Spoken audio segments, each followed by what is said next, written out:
વિદ્યાર્થી મિત્રો, હવે આપણે આવશ્યક ખનિજ તત્વો જે છે એની અગત્યતા વિશેની વાત કરી. આ અગાઉ આપણે આવશ્યક ખનિજ તત્વો એટલે શું એના વિશેની વાત કરી હતી.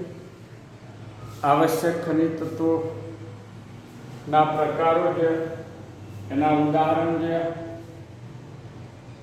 એના ઘટકને આધારે પ્રકારો પણ જોયા. પરીક્ષાની અંદર હવે જે આપણે શીખવાના છે એ આવશ્યક ખનિજ તત્વોની અગત્યતામાંથી ટૂંકા પ્રશ્નો પણ પૂછી શકાય. કોઈ પણ બે ખનિજ તત્વો તમને આપેલા હોય કે નાઇટ્રોજન અને ફોસ્ફરસની અગત્યતાઓ જણાવો, એટલે આપણને આ આવશ્યક ખનિજ તત્વોની અગત્યતાઓ અથવા મહત્વ ફરજિયાત આવડવું એ જરૂરી છે. MCQ કે ટૂંકા પ્રશ્નોમાં પૂછાતું હોય છે. આપણે પહેલાં આપણે જોઈએ છીએ નાઇટ્રોજન વિશેની વાત કરીએ. કોની વાત કરીએ આપણે? નાઇટ્રોજનની વિશિષ્ટતા છે કે વનસ્પતિમાં સૌથી વધારે માત્રામાં છે. વનસ્પતિમાં એ સૌથી વધારે માત્રામાં હોય છે. આમ તો આપણે જાણીએ છીએ કે જમીનમાંથી એ મૂળ દ્વારા શોષાય છે. જમીનમાંથી મૂળ દ્વારા શોષાય તો એનો પ્રાપ્તિ સ્વરૂપ NO2 કે NH4 કે નાઇટ્રાઇટ કે એમોનિયા સ્વરૂપે પણ વનસ્પતિને પ્રાપ્ત થાય છે. એના મહત્વ વિશેની વાત કરીએ તો કે એમિનો એસિડના સંશ્લેષણમાં, પ્રોટીનના સંશ્લેષણમાં, ન્યુક્લિક એસિડના બંધારણમાં, વિટામિનના બંધારણમાં, ક્લોરોફિલના બંધારણમાં અને અંતઃસ્ત્રાવના સંશ્લેષણમાં, અંતઃસ્ત્રાવના સંશ્લેષણમાં આ નાઇટ્રોજનને મહત્વનો ભાગ ભજવે છે. આપણે ખાસ કરીને વર્ધમાન પેશી અને સક્રિય ચયાપચય કોષોમાં એનું પ્રમાણ વધારે જોવા મળે છે. કઈ જગ્યાએ વધારે જોવા મળે તો કે વર્ધમાન પેશીના કોષો અને ચયાપચય કોષોમાં એ સૌથી વધારે જોવા મળે છે. હવે બીજું જોઈએ ફોસ્ફરસ, જેને આપણે P વડે દર્શાવીએ, આને N વડે દર્શાવીએ. પ્રાપ્તિ સ્વરૂપ તો ફોસ્ફેટના આયન સ્વરૂપે H2PO4-1 અથવા H3PO4-2 સ્વરૂપે જમીનમાંથી શોષાય. અગત્યતા શું તો કે કોષરસ પટલનું બંધારણીય ઘટક છે. આપણે જાણીએ છીએ કે અગાઉ ભણી પણ ગયા ફ્લુઇડ મોઝેક મોડેલ વિશે વાત આપણે ભણેલા છે કે પ્રોટીન અને ફોસ્ફોલિપિડ આ બે ઘટકોનું બનેલ હોય. ફોસ્ફોલિપિડમાં આપણે ભણી ગયા હતા કે જલાનુરાગી અને જલવિતરાગી એવા બે છેડાઓ જોવા મળતા હતા. દ્વિસ્તરીય ફોસ્ફરસની બનેલી રચના હતી. કેટલાક પ્રોટીનના બંધારણમાં બધા જ ન્યુક્લિક એસિડ અને ન્યુક્લિયોટાઇડના બંધારણીય ઘટક તરીકે શું જોવા મળે છે? ફોસ્ફરસ. આપણે ન્યુક્લિયોસાઇડ અને ન્યુક્લિયોટાઇડ વિશે ભણી ગયા છે એટલે આપણને ખબર હોવી જોઈએ કે પેન્ટોસ શર્કરા અને નાઇટ્રોજન બેઝ અને ત્રીજો ફોસ્ફેટ ત્રણ ઘટકો જોડાય એટલે બને ન્યુક્લિયોટાઇડ. અને અસંખ્ય ન્યુક્લિયોટાઇડ એ એકબીજા સાથે જોડાય ત્યારે પોલીન્યુક્લિયોટાઇડ, અને પોલીન્યુક્લિયોટાઇડ ભેગા થાય એટલે બને છે ન્યુક્લિક એસિડ. એટલે DNA અને RNA નામના ન્યુક્લિક એસિડના બંધારણમાં પણ ભાગ ભજવે. એ જ રીતે ATP આપણે જાણીએ છીએ કે એડિનોસાઇન સાથે ફોસ્ફેટ જોડાય એટલે એડિનોસાઇન મોનોફોસ્ફેટ, બીજો ફોસ્ફેટ જોડાય એડિનોસાઇન ડાયફોસ્ફેટ અને ત્રીજો ફોસ્ફેટ જોડાય એડિનોસાઇન ટ્રાયફોસ્ફેટ. આ ફોસ્ફેટના અણુ શક્તિસભર બંધ વડે જોડાય છે અને ATP જ્યારે નિર્માણ થાય ત્યારે 15.2 કિલો કેલરી શક્તિનો સંગ્રહ થાય. બધી જ ફોસ્ફોરાયલેશન પ્રક્રિયાઓ આપણે ભણવાના છે. પ્રકાશ સંશ્લેષણની અંદર તમે ભણશો કે ચક્રીય ફોટોફોસ્ફોરાયલેશન, અચક્રીય ફોટોફોસ્ફોરાયલેશન. એ જ રીતે ફોસ્ફોરીકરણની ક્રિયા અથવા ઓક્સિડેટિવ ફોસ્ફોરીકરણની વાત હોય ત્યારે આ ફોસ્ફરસ એ મહત્વનો ભાગ ભજવે છે. છે। આ રીતે આ આપણે જોયું ફોસ્ફરસ વિશેની વાત। હવે જોઈએ છે પોટેશિયમ કે તરીકે દર્શાવીએ છીએ આપણે કયા સ્વરૂપે? કે પ્લસ આયન સ્વરૂપે જમીનમાંથી એ મૂળ દ્વારા શોષાય। સ્થાન વર્ધમાન પેશીઓ, કલિકાઓ, પર્ણો, મૂલાગ્રમાં વધારે માત્રામાં જોવા મળે છે। ત્યાર પછીના મહત્વ વિશેની વાત કરીએ કે કોષોની અંદર આપણે કે ધન આયન કે ઋણ આયનનું સંતુલન જાળવવાનું। ધન આયન કે ઋણ આયન શું કરે? સંતુલન જાળવી રાખે। તો આયનિક સંતુલન સાને આયનિક સંતુલનની જાળવણીમાં પણ મહત્વનો ભાગ ભજવે છે। આ ઉપરાંત પ્રોટીન સંશ્લેષણની ક્રિયામાં પણ ભાગ ભજવે છે। સાને પ્રોટીન સંશ્લેષણની ક્રિયામાં પણ ભાગ ભજવે। તદુપરાંત એ વાયુરંધ્ર આપણે ભણીશું 11મા પાઠની અંદર તમે ભણશો કે વાયુરંધ્ર ઉઘાડ બંધ થવાની ક્રિયા સમજાવતો કે પ્લસ આયન સિદ્ધાંત કે એ વાયુરંધ્ર ઉઘાડ બંધ થવાની ક્રિયા પણ કોને આભારી છે? પોટેશિયમને આભારી છે। આ જ રીતે કોષોની આસુનતા જાળવી રાખવામાં અને ઉત્સેચકની સક્રિયતા વધારવાના કાર્યમાં પણ આ પોટેશિયમે મદદરૂપ થાય છે। આ રીતે આપણે આ 3 ખનિજ તત્વો વિશેની વાત કરી। આપણે હવે ચોથા ખનિજ તત્વો આવશ્યક ખનિજ તત્વો કેલ્શિયમ વિશેની વાત કરીએ। પ્રાપ્તિ સ્વરૂપ તો કે Ca+2 આયન સ્વરૂપે પ્રાપ્ત થાય, જે પણ વનસ્પતિને જમીનમાંથી પ્રાપ્ત થાય છે। મહત્વ સ્વાગતતા વિશેની વાત કરીએ। વનસ્પતિ કોષો વચ્ચે આવેલ મધ્યપટલ ના બંધારણમાં શું આવે છે? કેલ્શિયમ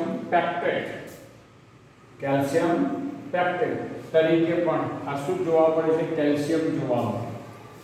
કોષ વિભાજન દરમિયાન કોષ દિવાલ અને સમસૂત્રી ત્રાક આપણે દ્વિધ્રુવીય ત્રાકતંતુ રચાય છે। એ ત્રાકતંતુના સર્જનમાં પણ કોણ? આ કેલ્શિયમ મહત્વનો ભાગ ભજવે છે।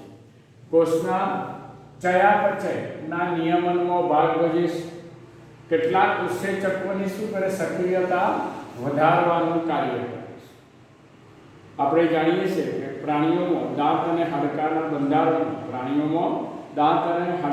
બંધારણમાં પણ આ કેલ્શિયમ મહત્વનો ભાગ ભજવે છે। આ ઉપરાંત રુધિર જામી જવા કે રુધિર ગંઠાઈ જવાની ક્રિયા માટે પણ એ જવાબદાર છે।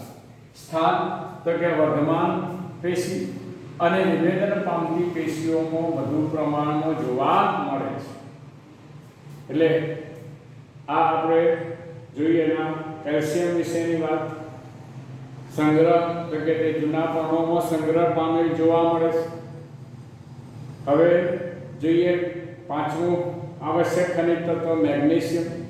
પ્રાપ્તિ સ્વરૂપ Mg+2 આયન સ્વરૂપે અગત્યતા તો કે શ્વસન અને પ્રકાશ સંશ્લેષણની ક્રિયામાં ભાગ ભજવતા જે ઉત્સેચકો છે એ ઉત્સેચકોની સક્રિયતા વધારવાનું કાર્ય કરે। દાખલા તરીકે આપણે જોઈશું કે ગ્લાયકોલિસિસ પ્રક્રિયા શ્વસનની કઈ ગ્લાયકોલિસિસ પ્રક્રિયાઓ હેક્ઝોકાઇનેસ Mg+2 ની હાજરીમાં સક્રિય બને છે। આ જ રીતે ક્લોરોફિલ ની વલય રચનાનો શું છે? મુખ્ય બંધારણીય ઘટક એટલે કે ક્લોરોફિલ હરિત દ્રવ્યના સંશ્લેષણમાં પણ એ મહત્વનો ભાગ ભજવે છે। રિબોઝોમના બંધારણની જાળવણી આપણે જાણીએ પ્રોટીન સંશ્લેષણ માટે કોણ? રિબોઝોમ જવાબદાર છે। એ રિબોઝોમના બંધારણની જાળવણી માટે પણ જવાબદાર છે। આ જ રીતે ન્યુક્લિક એસિડ DNA RNAના સંશ્લેષણ માટે પણ એ મહત્વનો ભાગ ભજવે છે। હવે જે સલ્ફર પ્રાપ્તિ સ્વરૂપ સલ્ફેટ આયન સ્વરૂપે SO4- સ્વરૂપે પ્રાપ્ત થાય। એ પણ કેટલાક એમિનો એસિડ દાખલા કે સિસ્ટીન, સિસ્ટાઇન, મિથિયોનિન આ કહેવાય છે સલ્ફરયુક્ત એમિનો એસિડ સિસ્ટીન, સિસ્ટાઇન અને મિથિયોનિનના બંધારણમાં ભાગ ભજવે છે। વિટામિન B12ના ઘટકો બાયોટિન અને થાયમિન બાયોટિન અને બંધારણમાં ભાગ ભજવે છે। કેટલાક સહઉત્સેચક કયું? કોએન્ઝાઇમ આપણે જોઈશું ક્રેબ ચક્રની ક્રિયા દરમિયાન પણ આ સહઉત્સેચક ભાગ ભજવે કોએન્ઝાઇમના બંધારણ માટે જરૂરી છે। અને ફેરિડોક્સિનનો શું છે? મુખ્ય બંધારણીય ઘટક. કોનો? ફેરિડોક્સિનનો મુખ્ય બંધારણીય ઘટક છે. આ ઉપરાંત પ્રાણીઓની અંદર કાચવત કાસ્ટિ, અસ્થિબંધ, અસ્થિદ્રવ્ય, અસ્થિબંધ, અસ્થિદ્રવ્ય ના બંધારણમાં પણ કોણ ભાગ ભજવે છે? આ સલ્ફર એ ભાગ ભજવે છે. એટલું જ નહીં, એ રોગ પ્રતિકારકતાની જાળવણીમાં રોગ પ્રતિકારકતાની જાળવણીમાં પણ આ સલ્ફર મહત્વનો ભાગ ભજવે છે. આપણે જ્યારે પ્રતિકારકતા વિશે ભણીશું ત્યારે જોવાના છે કે બે હલકી અને ભારે શૃંખલાઓ જે છે શાના વડે? ડાયસલ્ફાઇડ બંધ વડે જોડાયેલ જોવા મળે છે.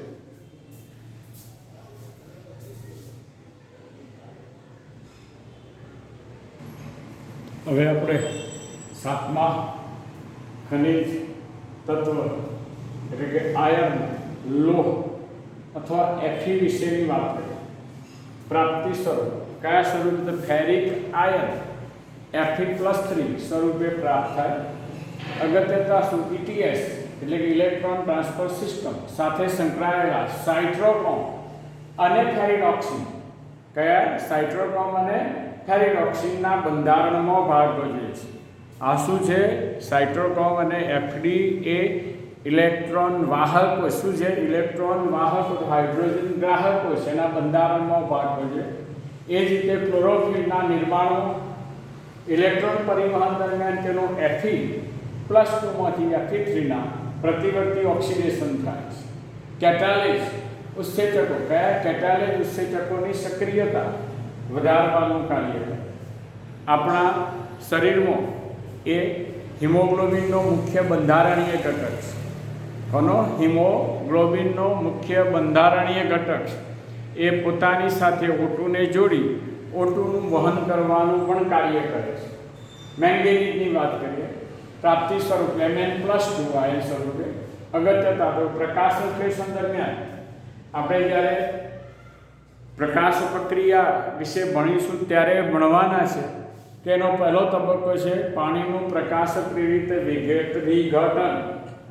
ફોટોલિસિસની ક્રિયા દરમિયાન શું થાય છે? પાણીનું વિઘટન થાય. આપણે એ વખતે જોઈશું કે 4H2Oનું વિઘટન થાય અને 4H+ અને 4OH-. 4OH- વિઘટન થાય છે ત્યારે એમાં શું થાય છે? O2 એટલે કે ઓક્સિજન મુક્ત થાય. પ્રકાશ સંશ્લેષણ, શ્વસન અને નાઇટ્રોજનના ચયાપચય સાથે સંકળાયેલા ઉત્સેચકોની સક્રિયતા માટે પણ એ મેંગેનીઝ જવાબદાર છે. હવે વાત કરીએ કોપર. પ્રાપ્તિ સ્વરૂપ Cu+ આયન સ્વરૂપે પ્રાપ્ત થાય અથવા ક્યુપ્રિક આયન સ્વરૂપે. કયા સ્વરૂપે? ક્યુપ્રિક આયન સ્વરૂપે પ્રાપ્ત થાય છે.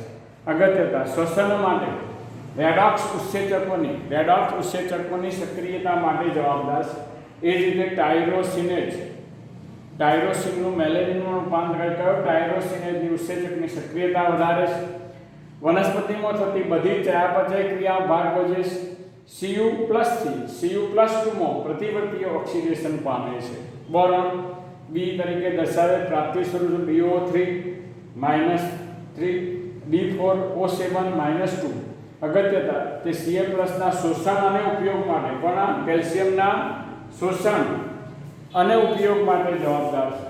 પરાગરજના અંકુરણ માટે. શા માટે? પરાગરજના અંકુરણ માટે આપણે જાણીએ છીએ પરાગરજમાંથી પરાગનલિકાનું નિર્માણ થાય એ માટે બોરોન જવાબદાર છે. કોષ વિસ્તરણ અને કોષ વિભેદનની ક્રિયા માટે જવાબદાર છે. એ જ રીતે શર્કરા શાના માટે? શર્કરાના વહન માટે જવાબદાર છે. ફળોના નિર્માણની ક્રિયામાં પણ કોણ? તો કે આ બોરોન એ જવાબદાર છે.